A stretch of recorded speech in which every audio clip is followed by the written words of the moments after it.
அனைத்து உரிமைக்குரல் நண்பர்களுக்கும் வணக்கம். செய்தியாளர்கள் சந்திப்பில் சீமானை சூழ்ந்த காவலர்கள் இது குறித்த வீடியோவில் முழுமையாக பார்க்க போகிறோம். வாங்க பார்க்கலாம். இன்றைய தினம் சீமானுடைய செய்தியாளர்கள் சந்திப்பில் சீமான் பேசிக்கிட்டே இருக்கும்போது காவலர்கள் பார்த்தீங்கன்னா கொஞ்சம் கொஞ்சமாக அதற்கு பிறகு ஒரு 20லிருந்து 40 காவலர்கள் பார்த்தீங்கன்னா அந்த இடத்துக்கு வந்திருந்தாங்க.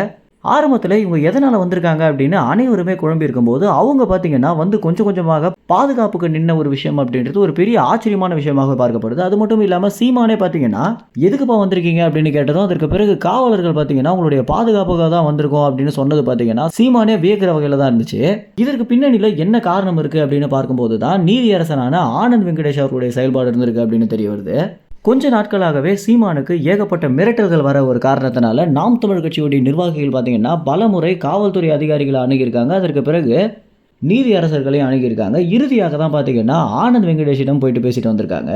ஆனந்த் வெங்கடேஷிடம் என்ன பேசியிருக்காங்க அப்படின்னா, சைலேந்திர பாபு இருந்த காலகட்டத்திலிருந்தே சீமானுடைய பாதுகாப்புக்காக நாங்கள் நிறைய இடத்துல பேசியிருக்கோம் அப்படின்னும், ஆனால் சைலேந்திர பாபு இந்த விஷயத்தை ஒரு பொருட்டாகவே மதிக்காம கடந்து சென்றிருக்காரு. இப்போ நாம் தமிழ் கட்சியின் தலைமை ஒருங்கிணைப்பாளரான சீமான் அவர்களுக்கும் சரி, கட்சியில் இருக்கக்கூடிய நிர்வாகிகளான எங்களுக்கும் சரி ஏகப்பட்ட மிரட்டல்கள் நாள்தோறும் வந்துட்டு இருக்கு அப்படின்னும், யார் எந்த திசையிலிருந்து தாக்குவாங்க அப்படின்னு பயந்துட்டே இருக்க வேண்டியதாக இருக்குது அப்படின்னு நிர்வாகிகள் பார்த்தீங்கன்னா நீதியரசரான ஆனந்த் வெங்கடேஷிடம் முறையிட்டிருக்காங்க.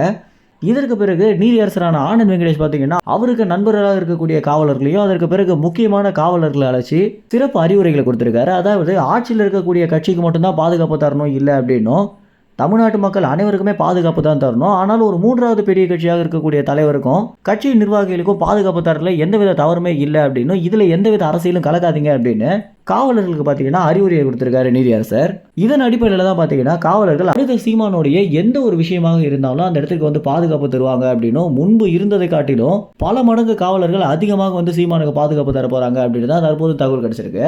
இந்த ஒரு விஷயம் பார்த்தீங்கன்னா நாம் தமிழ் கட்சியில் இருக்கக்கூடிய நமக்கு நம்பிக்கையான நிர்வாகிகள் மூலம் நமக்கு கிடைச்சிருக்கக்கூடிய தகவலாக இருக்கு.